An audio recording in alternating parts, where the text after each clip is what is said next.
پرسیدن که یه سوال بهتر نیست بعد از پایان یک اثر دست به نقدمون بزنید؟ نه الزامی نداره، سلیقه شخصیه که دوست داره تا ته ببینه. ببینید دوستان، ما میزان مهارت کارگردان، عوامل سازنده یا ریخت شناسی که بعضی دوستان به دلایلی میگن فرم ریخت شناسی، میتونیم با یه قسمت هم قضاوت بکنیم. میزان مهارت فیلم بردار، طراح صحنه، بازیگر رو میتونیم قضاوت بکنیم. تا انتهای اثر فقط به این میرسیم که فیلم نامه پیچش‌های درست رو داشت، جا افتاد یا نیافتاد، و اینکه این بازیگر این قسمت‌ها پایین بود، این قسمت‌ها بالا بود. بقیه قضاوت‌ها تحت تاثیر قرار نمیگیره. و اینکه کاری که من میکنم معرفی سریاله، در واقع دارم این کار رو میکنم که میگم بر اساس دانش سینما قضاوت میکنم که این سریال ارزش دیدن دارد یا ندارد. ببخشید وسط نقد بیخردانتون از طعم نوشیدنی راضی بودین؟ بنده بر اساس ادله سینمایی نقد میکنم. اگر شما با این مبانی آشنا نیستید، من دیگه نمیتونم اون قسمت رو پشت دوربین برای شما کاری بکنم. خودم خردمند نمیدونم، ولی مدعی این هستم که عرایض من مبنا و رفرنسی داره.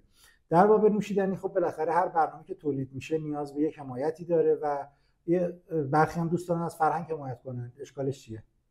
گفتن که چه کار باید بکنن، چه جور باید بسازن، چه تکنیک و تاکتیکی باید استفاده کنن تا شما راضی بشین. هیچکس به فراستی آفرین نمیگه، به شما هم همینطور. خب من گفتم که حساب من از آقای فراستی سوا هستش. من دارم بر طبق فیلم سینما نقد میکنم. اگه کسی نمیخواد یک پدیده علمی ببینه، بره غرفه‌های بغل، کسایی که شخصی سلیقه‌ای خوشایند شما نقد میکنن مطالب اونها رو بشنوید. من برای کسانی که دوست دارن با هنر به طور درست، هنر سینما آشناشن، به زبان ساده با منبع و مأخذ علمی صحبت میکنم.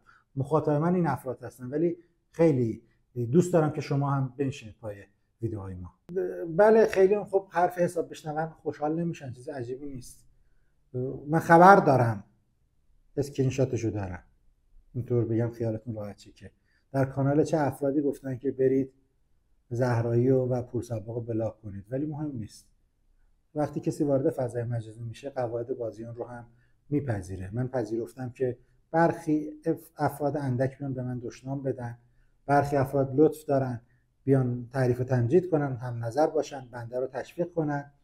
برخی افراد هم به دلایلی که منافع خودشون به خطر میفته به اعوان و انصار و نوچه‌هاشون بگن برید بلاک کنید، برید گزارش بدید، ریپورت کنید، فلان کنید.